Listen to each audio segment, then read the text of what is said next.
নমস্কার বন্ধুরা, বিনা রেসিপিতে সবাইকে স্বাগত জানিয়ে আজ আবার একটা নতুন রেসিপি নিয়ে চলে এসেছি, যেটা দেখতে যেমন সুন্দর খেতেও খুব সুন্দর। চিকেন ফ্লাওয়ার ডাম্পলিং বা চিকেন কদম ফুল। আমি চিকেনটাকে ভালো করে ধুয়ে নিয়েছি, এবার আমি পেস্ট করে নেব। একটা মিক্সার গ্রাইন্ডার নিয়েছি, ওর মধ্যে দিয়ে দেব চিকেনগুলো। এবার আমি পেস্ট করে নেব। পেস্ট করে নিয়েছি, একটা বড় বাটিতে ঢেলে নিয়েছি। এবার আমি দিয়ে দেবো রসুন কুচি, দিয়ে দেবো আদা কুচি, দেব পেঁয়াজ কুচি, কাঁচা লঙ্কা, দিয়ে দেবো ধনে পাতা, দেব গোলমরিচের গুঁড়ো, দিয়ে দেবো সয়া সস 1 চামচ মতো দিয়ে দেবো, আর দেব লবণ। এবার আমি ভালো করে মেখে নেব। মাখা হয়ে গেছে, 15 মিনিটের জন্য ঢেকে রেখে দেব। 15 মিনিট পর ফিরে এলাম। এবার আমি বলগুলোকে তৈরি করে নেব। খুব বেশি বড় করব না।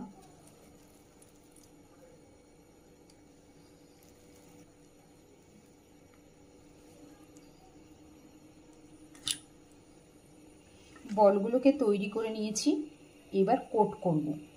তার জন্য আমি বাসমতি চাল নিয়েছি, আর 1 ঘন্টা আগে ভিজিয়ে রেখেছিলাম বা জল ঝরিয়ে রেখেছি। একটা প্লেটে নিয়ে নেব।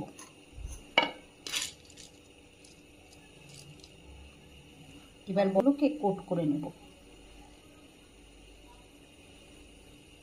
একটু চেপে চেপে কোট করব।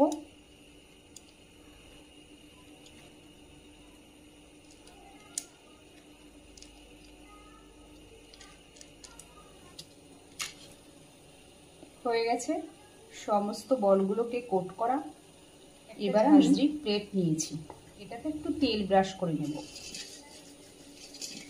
আমি একটু জল দিয়েছি। এবার এই প্লেটের উপর ওই বলগুলোকে সাজিয়ে দেব।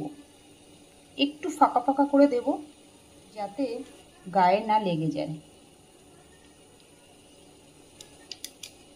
এবার বসিয়ে দেব। 20 মিনিটের জন্য ঢেকে দেব। 20 মিনিট আমার স্টিম করা হয়ে গেছে। নেব। দেখুন বন্ধুরা, কত সুন্দর হয়েছে। কদম ফুলের মতো আকার দিতে আমি একটু ফুড কালার দেব। আপনারা নাও দিতে পারেন, এটাকে স্কিপ করতে পারেন। আমি আরও 5 মিনিট ঢেকে রাখবো, তারপরে আমি প্লেটে সার্ভ করব। আরও 5 মিনিট হয়ে গেছে। এবার আমি নেব। কত সুন্দর হয়েছে দেখতে, কত সুন্দর লাগছে। সার্ভ নেব, তারপর আপনাদেরকে দেখাচ্ছি। দেখুন বন্ধুরা, চিকেন ডাম্পলিংগুলো দেখতে কত সুন্দর লাগছে, একেবারে মতো। আমার রেসিপিটি যদি ভালো লেগে থাকে তাহলে অবশ্যই একটা লাইক করবেন। চ্যানেলটিকে সাবস্ক্রাইব করার জন্য অনুরোধ রইল। আজ এই পর্যন্ত। আপনারা ভালো থাকবেন, সুস্থ থাকবেন।